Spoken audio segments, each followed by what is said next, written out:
Bismillahirrahmanirrahim. Assalamualaikum warahmatullahi wabarakatuh.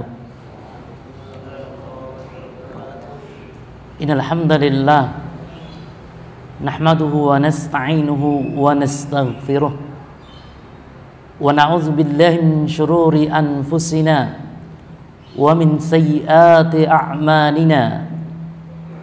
Man yahdihillahu fala mudilla lahu wa man yudlil fala hadiya lahu. Asyhadu an la ilaha illallah wahdahu la syarika lahu wa asyhadu anna Muhammadan abduhu wa rasuluhu, amma ba'd. Kaum muslimin yang dirahmati Allah Subhanahu wa taala, segala puji bagi Allah Subhanahu wa taala, Rabb semesta alam. Salawat beserta salam senantiasa tercurahkan kepada Nabi kita Muhammad sallallahu alaihi wasallam, keluarganya, dan begitu pula kepada para sahabatnya. Kaum muslimin yang dirahmati Allah Subhanahu wa taala, insyaallah di kesempatan yang berbahagia kali ini kita sama-sama akan mengkaji, kita sama-sama akan membahas tentang kehujanan dan kedudukan sunnah Rasulullah sallallahu alaihi wasallam. Kaum muslimin yang dirahmati Allah Subhanahu wa taala, sebagaimana kita ketahui bersama bahwa as-sunnah adalah segala sesuatu yang disandarkan kepada Nabi Muhammad sallallahu alaihi wasallam, baik berupa akidah, berupa ibadah, berupa muamalah, berupa akhlak, dan juga urusan-urusan agama yang lain. Intinya as-sunnah adalah ajaran yang dibawa oleh Rasulullah sallallahu alaihi wasallam. Tentunya kita sebagai kaum mukminin, sebagai kaum muslimin, wajib mengikuti as-sunnah, wajib mengikuti ajaran Rasulullah sallallahu alaihi wasallam. Namun di masa ini ada aliran yang menyimpang, ada aliran yang sesat berdasarkan fatwa MUI, bahwa aliran ini aliran yang mengingkari as-sunnah Rasulullah sallallahu alaihi wasallam. Karena itu, pokok-pokok dasar ajaran mereka pun menyimpang dari kebenaran. Di antaranya adalah mereka tidak percaya kepada hadis Rasulullah sallallahu alaihi wasallam. Bahkan mereka berpendapat bahwa hadis Rasulullah sallallahu alaihi wasallam itu buatan orang-orang Yahudi, dan hadis Rasulullah sallallahu alaihi wasallam itu dibuat oleh Yahudi dalam rangka menghancurkan Islam. Tentu ini pernyataan yang menyimpang. Kemudian mereka pun hanya mengambil dasar agama dari Al-Quran, sehingga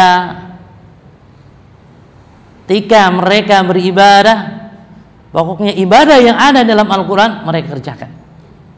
Ketika mereka berakidah, akidah yang ada dalam Al-Quran mereka yakini.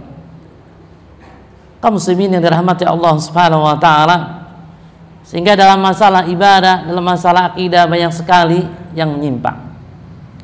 Dalam masalah syahadat, mereka bersyahadat dengan apa?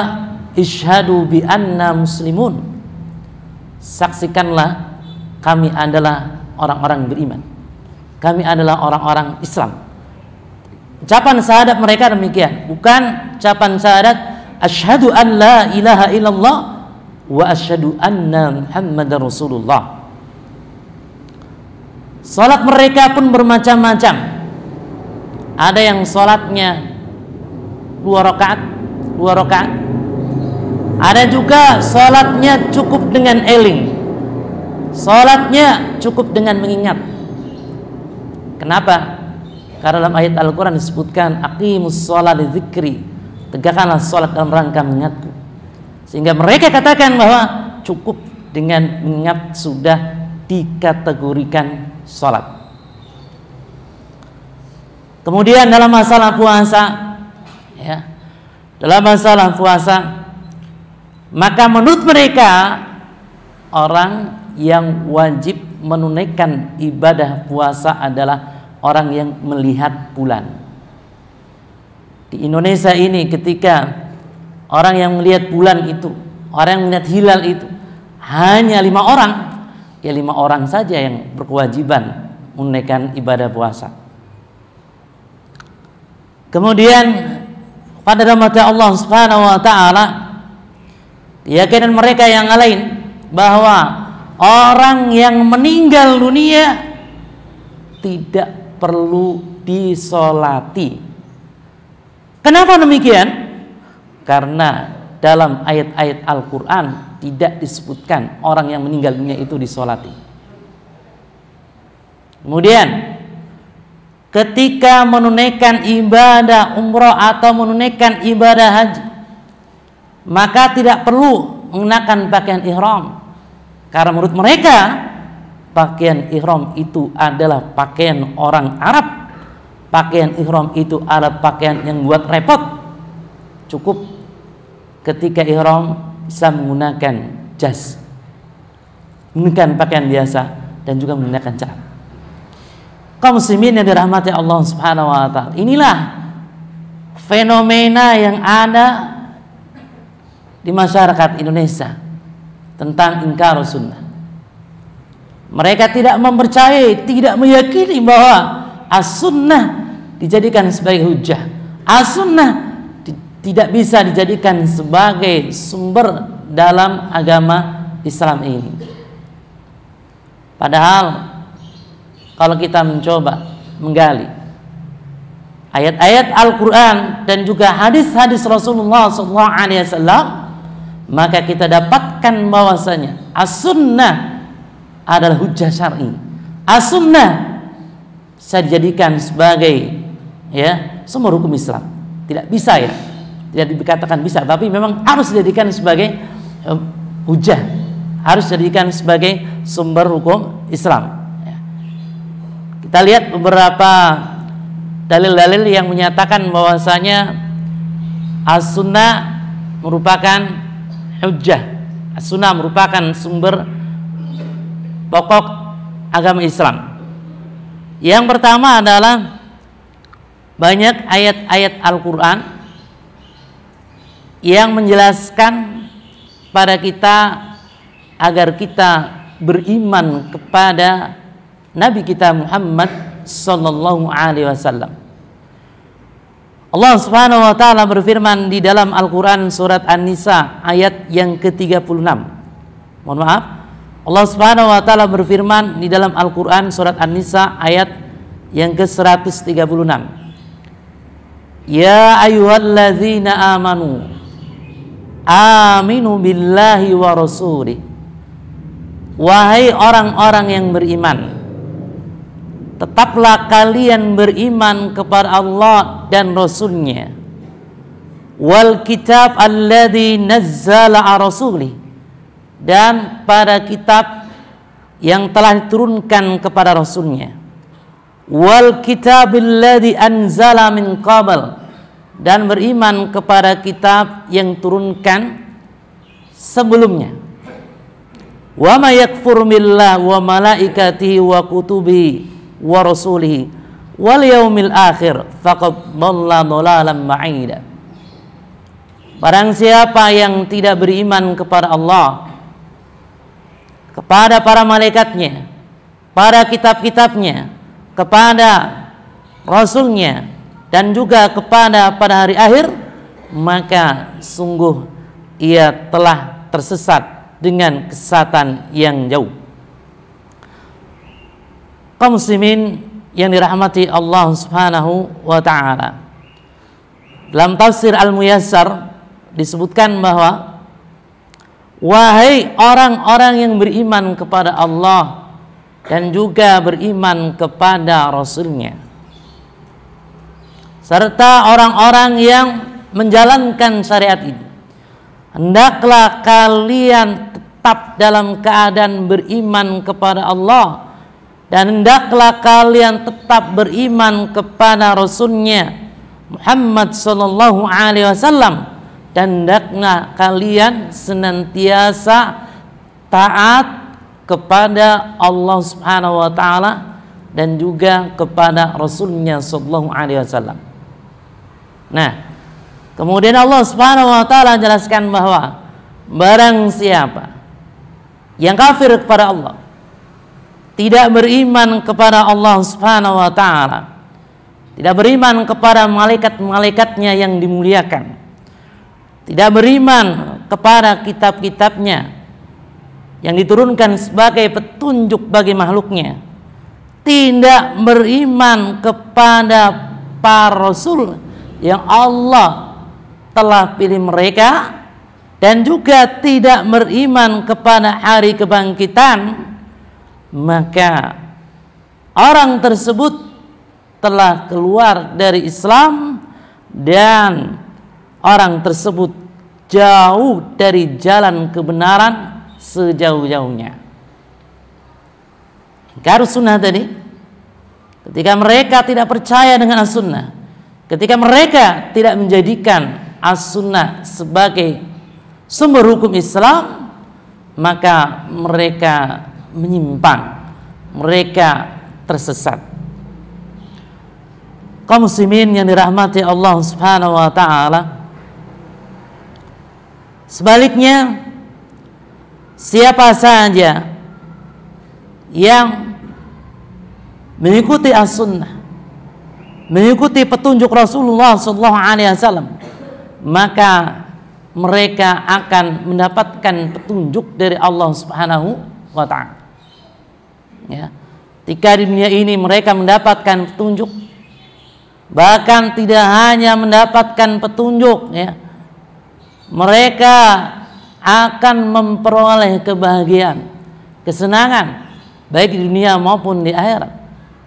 Coba kita perhatikan sebuah kisah yang terjadi pada zaman Rasulullah sallallahu alaihi wasallam. Kisah ini disebutkan oleh Al-Imam Ibnu Katsir. Ketika Al-Imam Ibnu Katsir rahimahullah menafsirkan Al-Qur'an surat Al-Ahzab ayat yang ke-36, Ibnu Katsir rahimahullah membawakan hadis yang diriwayatkan oleh Imam Ahmad bahwa kanatil ansar idza kana li ahadin ayn lam yatazawwaj hatta ya'lam hal Nabi sallallahu alaihi wasallam fi haja am la. Faqala Rasulullah sallallahu alaihi wasallam rajulin min al-ansar, zawwijni ibnatak. Qala na'am.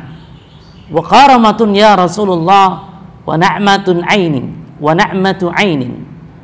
Faqala inni lastu uriduha nafsi. Qala faliman ya Rasulullah? Qala li Julaibib. Kebiasaan yang terjadi di masa Rasulullah SAW, para sahabat Rasulullah SAW ketika mereka memiliki putri, yang mana putri mereka belum menikah, mereka berharap sekali agar putri mereka dinikahi oleh Rasulullah SAW. Suatu hari beliau SAW mendatangi seorang sahabat Ansor. Kemudian kata Rasulullah SAW, nikahkan putriku olehku. Kemudian sahabat Ansor tersebut bertanya kepada Rasulullah SAW, wahai Rasulullah, untuk siapa wahai Rasul? Apakah untuk diri engkau sendiri ataukah untuk yang lainnya? Maka Rasulullah SAW jawab, untuk Julaibib. Jadi aku ingin melamar putri engkau kemudian aku nikahkan putri engkau untuk Julaibib. Maka kata sahabat Ansor ini, wa Rasulullah, syawir ummaha, kalau begitu aku ingin bermusyawarah dengan istriku. Bagaimana Rasulullah? Silakan. Akhirnya sahabat Ansor ini mendatangi istrinya. Wahai istriku, Rasulullah SAW ingin menikahkan putri kita. Kata istrinya, wah ini suatu kemuliaan, suatu kehormatan, suatu kebahagiaan. Namun untuk siapa? Apakah untuk diri Rasulullah SAW sendiri ataukah untuk orang lain? Maka kata suaminya, untuk Julaibib. Istrinya menjawab, kalau begitu aku akan menolak. Kalau untuk Julaibib aku akan menerima. Dalam riwayat yang lain disebutkan, putri saja sudah banyak yang meminang, fulan, kita tolak. Kok ini datang Julaibib ya, ingin ya menikahi putri kita, ya, nggak mau. Kemudian di balik kamar, ya, rupanya sang putri mendengar perbincangan antara ayah dan ibundanya. Ya, keluar di kamarnya, kemudian ia berkata, apa yang kalian berdua perbincangkan, wahai ayah, wahai ibu? Ya, bukankah Rasulullah SAW memerintahkan kepada ayah, kepada ibu, ya, agar kalian berdua ridha, rela, ya, putri kalian berdua ya dinikahi oleh Julaibib. Saya setuju terhadap usulan Rasulullah SAW, karena ketika Rasulullah SAW memerintahkan sesuatu, pasti kita tidak akan disia-siakan selama-lamanya. Kemudian pada rahmat Allah Subhanahu wa taala, akhirnya ya sang ayah pun membawa putrinya ke hadapan Rasulullah SAW. Wah Rasulullah, ini putri saya serahkan urusan putri saya kepada Anda. Akhirnya apa? Rasulullah SAW menikahkan putri sahabat Ansor tersebut dengan Julaibib. Setelah berapa lama kemudian Rasulullah SAW mengadakan sebuah peperangan. Julaibib berangkat berjihad di jalan Allah Subhanahu wa taala. Singkat cerita, ketika selesai peperangan, maka Rasulullah SAW beserta dengan para sahabat mencari para syuhada yang gugur. Kemudian beliau SAW berkata kepada para sahabat, hal tafkiduna min ahad, apakah kalian kehilangan seorang? Maka para sahabat mengatakan, nafkitu fulan wa afkitu fulan wa Rasulullah, kami kehilangan fulan dan kami kehilangan fulan yang lain. Unduru hal tafkiduna min ahad. Kemudian Rasulullah SAW tanya kepada mereka, coba perhatikan, apakah kalian kehilangan seorang selain yang disebutkan oleh kalian? Kemudian kata mereka, la, lakinni afkidu Julaiban, akan tetapi aku kehilangan Julaibib. Dari tadi aku mencari Julaibib, aku tidak mendapatkannya.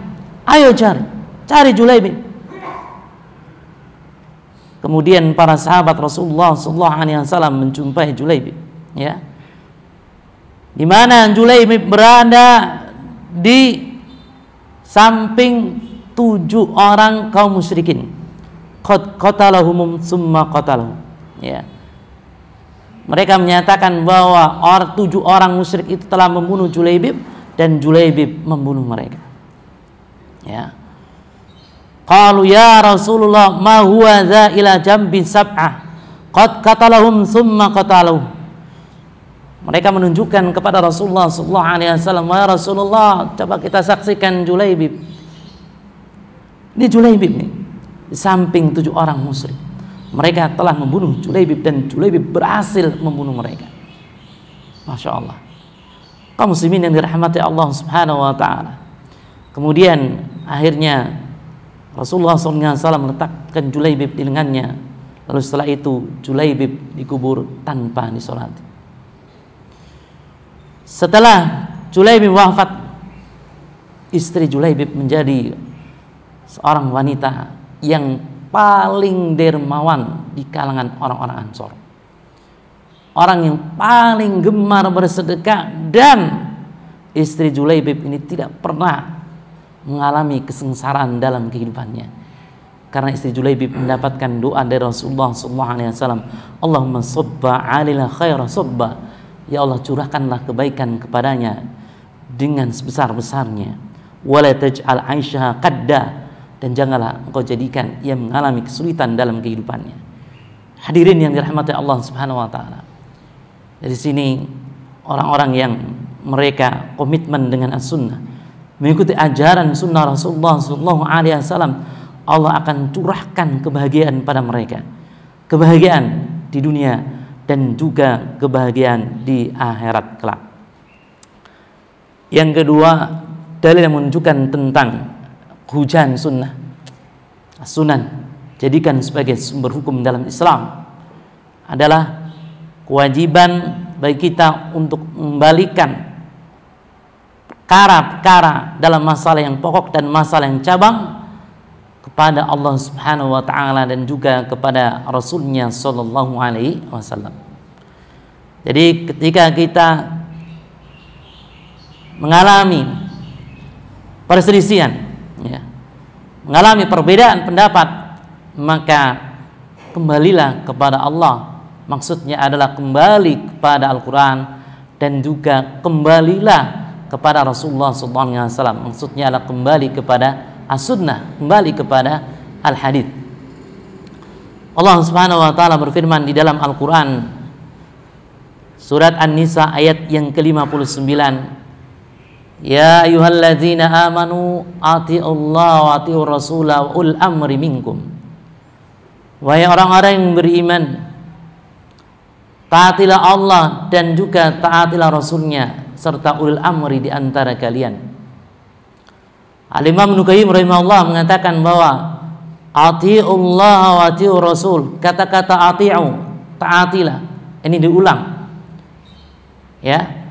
Kenapa demikian? Karena ketaatan kepada Allah dan juga ketaatan kepada Rasulnya sallallahu alaihi wasallam merupakan ketaatan yang mutlak, ketaatan yang tidak bisa ditawar-tawar. Kemudian wa ulil amri minkum, dan ulil amri di antara kalian, pemimpin di antara kalian. Ya, ulil amri minkum, kata-katanya tidak diulang. Ati'u ulil amri minkum. Ya. Kata-kata ati'u ini tidak diulang pada kalimat ulil amri minkum. Kenapa? Karena ketaatan kepada ulil amri hanya pada perkara yang ma'ruf. Disebutkan oleh Imam Bukhari, ya, di mana Imam Ibnu Katsir rahimahullah meriwayatkannya, pernah terjadi pada masa Rasulullah sallallahu alaihi wasallam bahwa Rasulullah sallallahu alaihi wasallam memimpin pasukan khusus.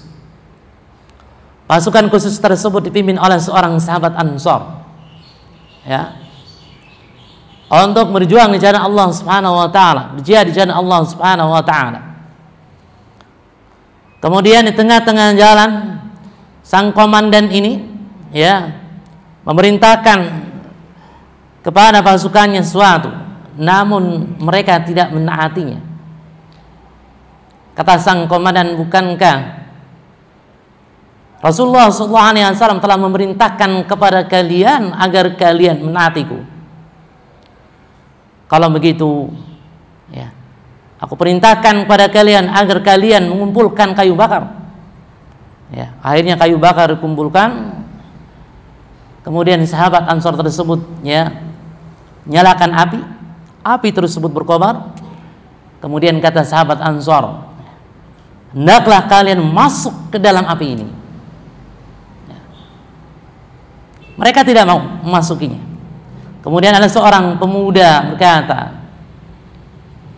kalau begitu kita jangan terburu-buru, kita laporkan perkara ini kepada Rasulullah sallallahu alaihi wasallam. Ya. Jangan sampai kita masuk api. nanti kita mati konyol ya. Akhirnya mereka pulang, mereka melaporkan kepada Rasulullah sallallahu alaihi wasallam. Maka Rasulullah sallallahu alaihi wasallam menjelaskan, innamat ta'atu fil ma'ruf. Ketaatan itu hanya pada kebajikan. Komandan kalian memerintahkan kepada kalian agar kalian masuk api neraka, ini agar kalian masuk api ya. Ini perintah maksiat, jangan taati.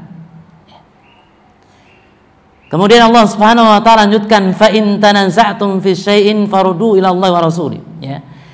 Apabila kalian terjadi perselisihan, maka kembalikan kepada Allah dan juga kembalikan kepada Rasul ya.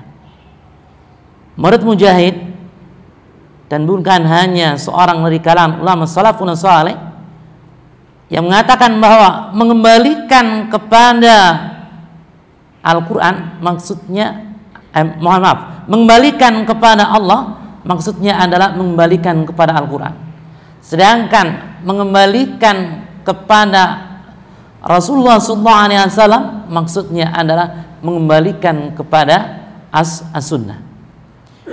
Ini merupakan perintah dari Allah Subhanahu wa taala bahwa segala sesuatu yang diperselisihkan di antara manusia menyangkut masalah pokok-pokok agama dan menyangkut masalah cabang-cabang agama, hendaknya mengembalikannya kepada kitabullah dan juga kepada sunnah Rasulullah sallallahu alaihi wasallam.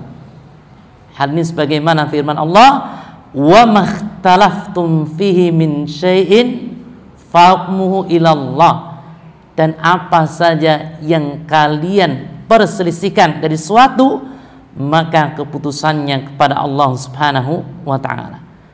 Sehingga apa saja yang diputuskan oleh Al-Quran dan juga apa saja yang diputuskan oleh sunnah Rasulullah sallallahu alaihi wasallam pasti adalah al-haq, pasti adalah kebenaran. Kaum muslimin yang dirahmati Allah Subhanahu wa taala. Dengan demikian, ketika kita mendapati permasalahan-permasalahan agama ini, kita kembali kepada Al-Quran dan kita kembali kepada sunnah Rasulullah SAW. Dalam masalah akidah, dalam masalah pokok-pokok agama, ataupun dalam masalah fikih, dalam masalah cabang-cabang agama.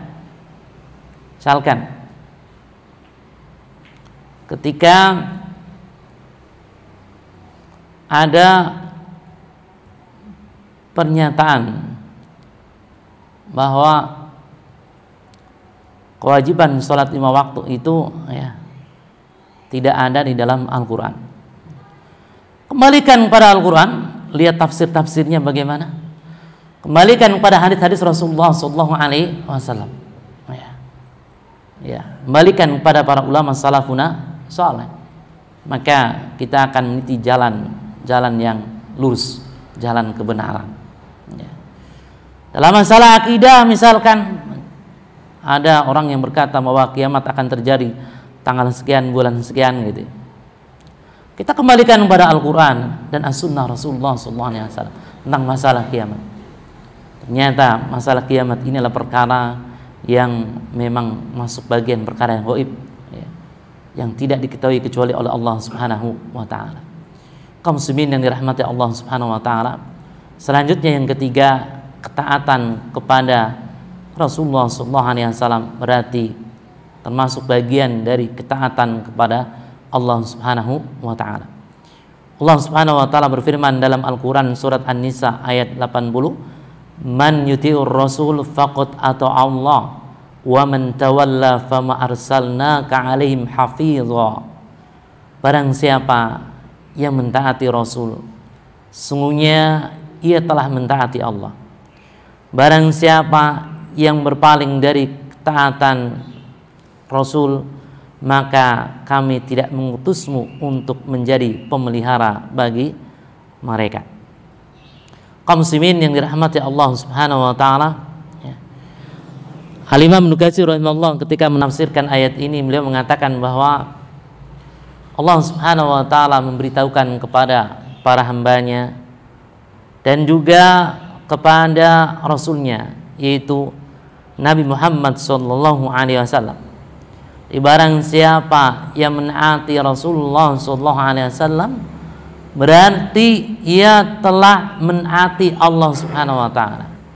Sebaliknya, barang siapa yang durhaka kepada Rasulullah sallallahu alaihi wasallam, tidak mau mengikuti ajaran Rasulullah sallallahu alaihi wasallam, maka sungguh ia berarti telah durhaka kepada Allah Subhanahu wa taala. Ya. Qala Ibnu Abi Hatim haddatsana Ahmad bin Sinan haddatsana Abu Muawiyah haddatsana Al-A'mas an Abi Shalih an Abi Hurairah radhiyallahu anhu qala Rasulullah sallallahu alaihi wasallam man ata'ani faqad ata'a Allah wa man asani faqad asallah. Dari Abu Hurairah radhiyallahu anhu bahwa Rasulullah sallallahu alaihi wasallam bersabda, barang siapa yang taat kepadaku maka berarti sungguh ia telah taat kepada Allah Subhanahu wa taala. Barang siapa yang durhaka kepadaku, durhaka kepada Rasulullah sallallahu alaihi wasallam, maka ya, dia telah durhaka kepada Allah Subhanahu wa taala. Ikhwan, jika seorang mentaati Allah berarti dia telah mentaati Rasulnya sallallahu alaihi wasallam. Ketaatan kepada Allah Subhanahu wa taala menjadikan seorang memperoleh surga Allah Subhanahu wa taala yang mengalir di bawahnya sungai-sungai. Seperti disebutkan di dalam Al-Qur'an surat An-Nisa ya, di ayat yang 13 dan juga di ayat yang 14. Setelah Allah Subhanahu wa taala menjelaskan tentang masalah pembagian warisan. Ya. Jadi bagian suami ketika istri meninggal dunia, istri tidak memiliki anak, maka suami mendapatkan setengah. Ya. Ketika istri meninggal dunia, istri memiliki anak, suami mendapatkan seperempat. Bagian istri, ketika suami meninggal dunia, suami memiliki anak, maka istri mendapatkan seperdelapan. Ya. Ketika suami tidak memiliki anak, maka istri mendapatkan seperempat. Kemudian juga di situ jelaskan tentang bagian-bagian ahli waris yang lain. Ya. Ada bagian ibu, bagian ayah, kemudian bagian dua anak perempuan, bagian anak perempuan ketika seorang sendiri, bagian saudara perempuan, dan juga bagian-bagian yang lain. Setelah itu Allah Subhanahu wa taala katakan tilka hududullah. Itulah batasan-batasan Allah Subhanahu wa taala. Ya. Barang siapa yang taat kepada Allah Subhanahu wa taala dan juga taat kepada Rasulnya sallallahu alaihi wasallam dalam masalah hukum warisan dan juga masalah-masalah yang lain, maka Allah Subhanahu wa taala berfirman, yudkhilhu jannatin tajri min tahtihal anhar.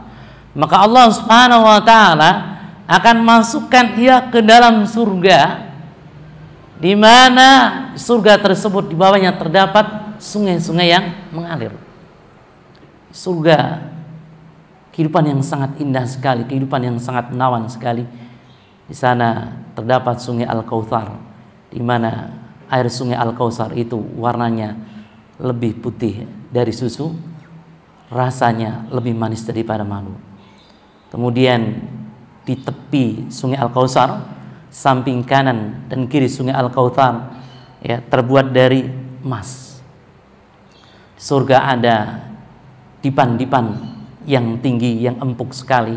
Di atas dipan-dipan surga terdapat bidadari yang sangat cantik, jelita dan menawan. Ya. Ketika penghuni surga mau duduk di atas dipan tersebut, ya, dipan tersebut secara otomatis merendah. Kemudian di surga juga terdapat pelayan-pelayan surga, yang mana pelayan-pelayan surga tersebut tetap muda, tidak pernah mengalami tuaan sedikit pun. Umur mereka tetap ya, tidak akan bertambah. dan pelayan-pelayan surga tersebut ya mengenakan pakaian yang sangat indah, wajah-wajah mereka bercahaya, sehingga ya saking banyaknya pelayan-pelayan surga yang melayani penghuni surga, yang mereka bertaburan melayani penghuni surga, yang mereka dalam keadaan mengenakan pakaian sangat indah, engkau mengira bahwasanya pelayan-pelayan surga itu seperti hanya mutiara yang bertebaran.